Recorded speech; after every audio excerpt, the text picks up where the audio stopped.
नमस्ते, स्वागत छ सञ्जना श्रेष्ठ योगामा। म हुँ सञ्जना अनि आज हामी सबै योगा पेटलाई केन्द्रित गरेर गर्छौँ। पेटलाई बलियो अनि पेटमा भएको बोसोलाई पगाल्नको लागि आजको हाम्रो आसना अनि केही प्राणायामहरू गर्नेछौँ। अब केही पनि समय नपालिकन सुरु गरौँ न। आज हामी पेटलाई घटाउन अनि त्यसलाई बलियो बनाउनको लागि हामी आसना अनि एउटा प्राणायाम गर्नेछौँ। सबैजना म्याटमा आएर उभियौँ। पहिले सुरु उत्तानासना, दुईटै हात माथि लगेर त्यसपछि बिस्तारै जिउलाई तल लगौँ, सकेसम्म तल झुकौँ र दुईटै हातलाई पछाडिबाट समातेर त्यसपछि आएर तल झुकिराखौँ। सामान्य सास लिने, गुडा चाहिँ नखुम्चाउने र सकेसम्म तल झुक्न खोज्ने, जति सकिन्छ त्यति। उत्तानासनाले हाम्रो डाइजेसनलाई सुधार्छ, थकान तनावलाई कम गर्छ अनि तिघ्रा र गुडालाई बलियो अनि मस्तिष्कलाई शान्त गरिदिन्छ। बिस्तारै सास लिँदै माथि आउँ, हात पनि खोलौँ। यसपछि आफ्नो दायाँ खुट्टालाई माथि उठाउँ र आफ्नो दायाँ बुढी औँलालाई समातेर एकछिन यसमा बसिराखौँ। यदि स्थिर हुन्छ भने अलिकति माथि उठाउँ, नभए अहिलेकोमा बसिरहे भयो। यदि स्थिर छ शरीर भने चाहिँ त्यसपछि मात्र आफ्नो पुरै दायाँ खुट्टालाई सिधा बनाऊ। उत्थिताहस्त पादङ्गुष्ठासनामा सकेसम्म एउटै ठाउँमा दृष्टि स्थिर बनाएर राखौँ। त्यस्तै गर्दाखेरि चाहिँ हाम्रो शरीरलाई स्थिर हुनको लागि एकदम मद्दत गर्नेछ। बिस्तारै अब खुट्टालाई खुम्चाउने अनि हातलाई छोडेर तल राखौँ। अब त्यही कुरा हामी बायाँ खुट्टामा गर्नेछौँ। बायाँ खुट्टालाई माथि राखौँ र बायाँ हातले बायाँको बुढी औँलालाई समातौँ र यत्तिकै बसौँ। अलिकति उठाउनु मिल्छ भने उठाउने, यदि स्थिर छ भने मात्र सबै खुट्टा उठाउने। यदि तल अलिकति मात्र गरेको छ भने नि प्रभावकारी चाहिँ हुन्छ। सकेसम्म खुट्टालाई स्थिर भएर नहल्लिकन एउटै दृष्टिमा हेरौँ। उत्थिताहस्त पादङ्गुष्ठासनाले खुट्टा ह्यामस्ट्रिङलाई तन्काई बलियो बनाउँछ, हिप अनि कुम पाखुरा खोलिदिन्छ र एकाग्रता बढाउँछ। अब हाम्रो खुट्टालाई तल हालेर हात पनि छोडौँ। अब घुँडालाई टेकेर हामी म्याटमा आउँछौँ। दुईटा खुट्टा आफ्नो शरीरको अगाडि खोलौँ। दुईटा हातलाई पछाडि फर्काएर त्यसपछि दुईटै खुट्टालाई माथि गरौँ। आफ्नो जिउलाई सकेसम्म सिधा बनाउन खोजौँ र हात अगाडि नौकासनामा। यसमा आफ्नो पेटलाई सकेसम्म कडा बनाऊँ र स्थिर भएर आफ्नो खुट्टातिर हेरे पनि भयो।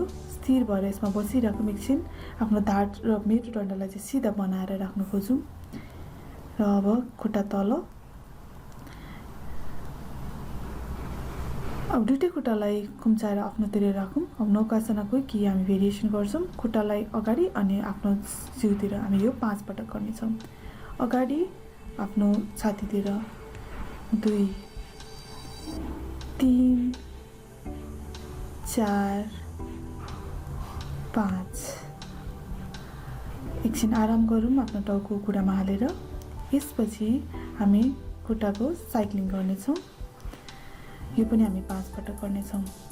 1 2 3 4 5। अब उल्टो घुमाउँ।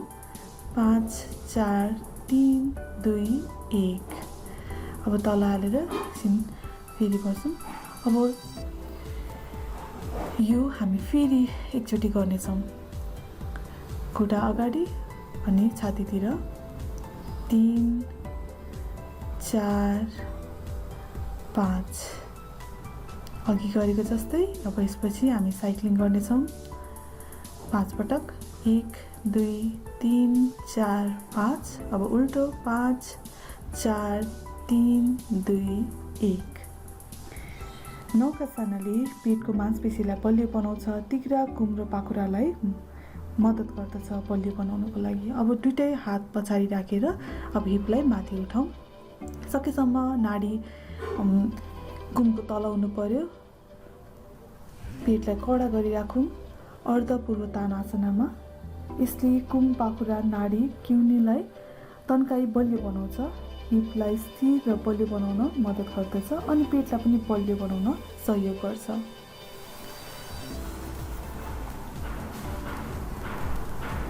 बिस्तारै आफ्नो हिप तल हालौँ। दुईटै खुट्टालाई पनि खोलौँ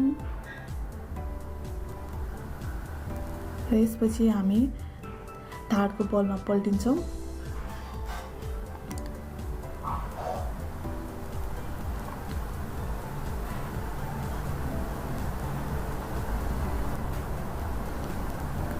आफ्नो घुँडा कुम्चाएर अनि त्यसपछि आएर सास लिँदै हिपलाई माथि उठाउँ र दुईटै हातलाई लक गरेर हिपको तल हालौँ र सकेसम्म हिपलाई माथि उठाएर बस्न खोजौँ। सेतुबन्ध आसनामा सेतुबन्ध आसनाले घाँटी, ढाड, मेरुदण्ड र हिपलाई तन्काउँछ, ह्यामस्ट्रिङलाई बलियो बनाउँछ अनि डाइजेसनमा सुधार ल्याउने मद्दत गर्दछ। बिस्तारै हिपलाई तल अनि आफ्नो दुईटै घुँडालाई छातीतर्फ ल्याएर आफ्नो चिउँडोले घुँडातर्फ छुन खोजौँ। पवनमुक्त आसनामा सेतुबन्ध आसनाले हाम्रो ढाडलाई धेरै तन्काएको हुनाले हामी यो पवनमुक्त आसना गर्दाखेरि चाहिँ यो चाहिँ काउन्टर जस्तो काम गर्दछ। अब फेरि एकचोटि हामी सेतुबन्ध आसना गर्नेछौँ। सास लिँदै हिपलाई माथि गरौँ। अब यसपछि दायाँ खुट्टालाई सिधा बनाएर अनि त्यसपछि दायाँ खुट्टालाई बायाँ तिघ्रामाथि हालौँ। यसमा बसिराखौँ। सकेसम्म हामी बायाँ खुट्टाको भरमा बसिरहेछौँ। अब यसपछि त्यही कुरा हामी बायाँ खुट्टामा गर्छौँ। बायाँ खुट्टालाई सिधा गरेर त्यसपछि दायाँ तिघ्रामाथि हालौँ। सकेसम्म हिपलाई तल नलग्न खोजौँ, माथि नै राखौँ र खुट्टालाई खोलेर अनि फेरि घुँडालाई आफ्नो छातीतर्फ र चिउँडो चाहिँ आफ्नो घुँडालाई छुन खोज्ने। पवनमुक्त आसनाले हाम्रो अघि नभएको मेरुदण्डको तनावलाई कम गर्न मद्दत गर्दछ। यो सेतुबन्ध आसनाको काउन्टर आसना हो। अब दुईटै खुट्टालाई सिधा गरेर माथि आकाशतिर फर्काउँ। सकेसम्म घुँडालाई नकुम्चाउने, जति सकिन्छ त्यति सिधा बनाएर राखौँ। उत्ताना पादासनाले हिप, खुट्टा, कुमलाई तन्काई बलियो बनाउँछ। अब हामी एउटा खुट्टालाई तलतिर लग्ने, भुइँसम्म चाहिँ नछुने। यो हामी 5 बाट गर्नेछौँ। दायाँ खुट्टालाई तल अनि माथि, बायाँ खुट्टालाई तल अनि माथि। 1 2 3 दायाँ खुट्टा तल, फेरि माथि, बायाँ खुट्टा तल अनि माथि। 4 5। अब बिस्तारै दुईटै खुट्टालाई भुइँमा छुन खोजौँ। त्यसपछि हामी बायाँतर्फ फर्केर आफ्नो पेटको बलमा म्याटमा पल्ट्यौँ। दुईटै हातको सहायताले माथि आउँ सन्तुलन आसनामा। सकेसम्म आफ्नो नाडी चाहिँ कुमको ठ्याक्क तल हुनु पर्यो। आफ्नो पेटलाई कडा गरेर आफ्नो दृश्य स्थिर हालेर सकेसम्म नचलिकन बस्न खोजौँ सन्तुलन आसनामा। हामी यो 30 सेकेन्ड जति यसमा बस्छौँ।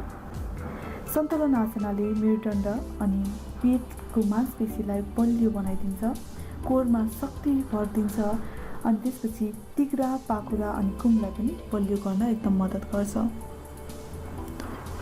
सास चाहिँ सामान्य लिँदै गरौँ।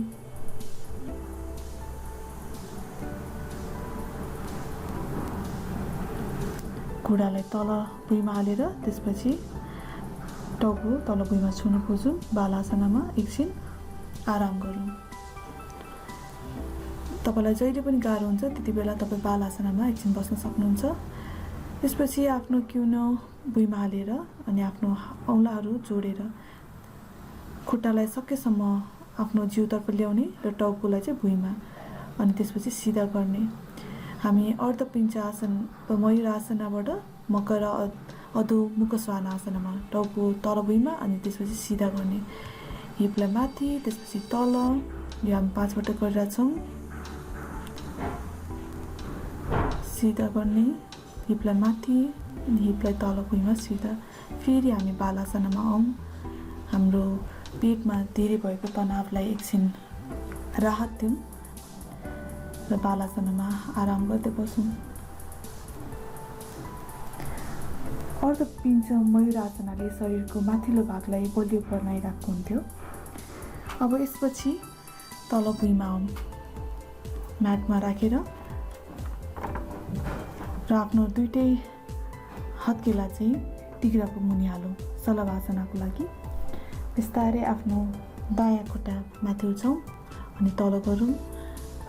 यो हामी 5 पटक गर्नेछौँ। दायाँ खुट्टा सकेसम्म माथि अनि त्यसपछि तल, फेरि माथि गरौँ अनि तल 2 3 4 5। अब यही कुरा हामी बायाँ खुट्टामा गर्छौँ। माथि उठौँ, तल 1 2 3, हाम्रो जिउलो चाहिँ म्याटमै छ, 4 5। अब शक्ति लगाएर सास लामो लिउँ अनि दुईटै खुट्टालाई माथि गरौँ। यो पनि हामी 5 पटक गर्नेछौँ। 2 3 4 5। तल राखौँ। अब यसपछि हातहरू आफ्नो तिघ्राबाट निकालेर दुईटै खुट्टालाई खुम्चौँ र दायाँ हातले दायाँ खुट्टा, बायाँ हातले बायाँ खुट्टा, सास लिउँ अनि त्यसपछि आएर आफ्नो तिघ्रा पनि उठाउँ, छाती पनि माथि उठाएर धनुरासनामा बसौँ। धनुरासनाले हाम्रो तौल घटाउनको लागि एकदमै प्रभावकारी आसना हो। डाइजेसनलाई सुधार्छ, ढाडलाई लचिलो बनाई बलियो बनाउँछ। अघिको सलवासना र धनुरासनाले चाहिँ हाम्रो तौललाई घटाउनको लागि र पेटलाई बलियो बनाउन मद्दत गर्दछ। यसपछि फेरि एकचोटि ढाडको बलमा पल्ट्यौँ। अब हामी सुप्त उदाराकर्षण आसनाको लागि दायाँ पाइताला बायाँ खुट्टाको माथि हालौँ र आफ्नो दायाँ हात चाहिँ सिधा बनाएर आफ्नो दायाँ कान र दायाँ कुम चाहिँ भुइँमा हुनुपर्छ।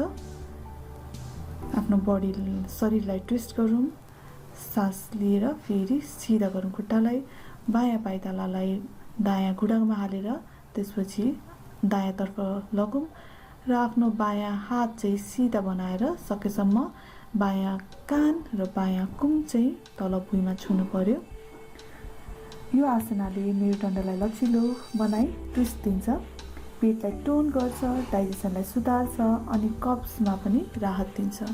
अब दुईटै खुट्टालाई सिधा गरेर अनि आफ्नो हत्केला माथि आकाशमा फर्काएर आँखा बन्द गरेर सासको गतिमा मात्र ध्यान दिउँ। शवासनामा हामी केही पनि नसोचिकन शरीरमा हलचल नगरिकन एकछिन यसमा बसिराख्छौँ।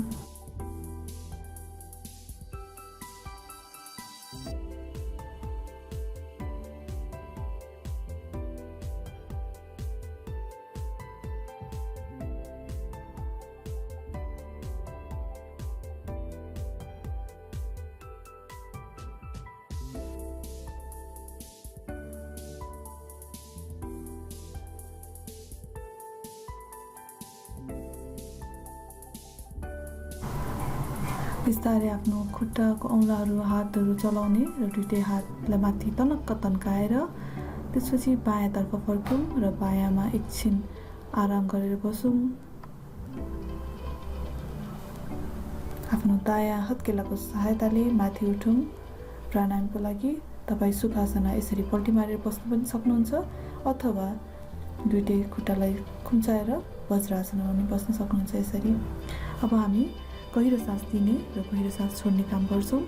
यो हामी 5 पटक गर्नेछौँ। पहिला हामी पेटबाट सास लिन्छौँ 5 पटक लामो लामो। आफ्नो सास लिँदाखेरि पेट फुलेको अनि सास फाल्दाखेरि पेट खुम्चेको महसुस गरौँ। यो गहिरो सास लिनेले हाम्रो प्राकृतिक पेन किलरको जस्तो काम गर्छ। रक्त प्रवाहलाई सुधार्छ, इम्युनिटी अनि ऊर्जालाई बढाउँछ। सकेसम्म आफ्नो ध्यान पेटमा केन्द्रित गरौँ। अहिलेको लागि गहिरो सास लिने अनि गहिरो सास फाल्ने।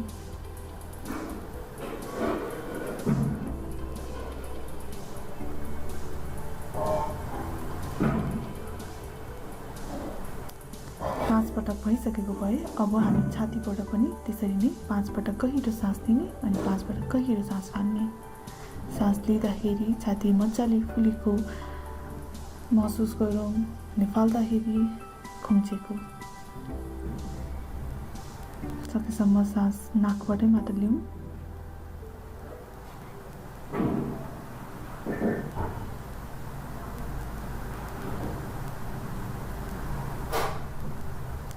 त्यसपछि दुईटा हात जोडेर छातीको अगाडि आँखा बन्द गरिराखौँ।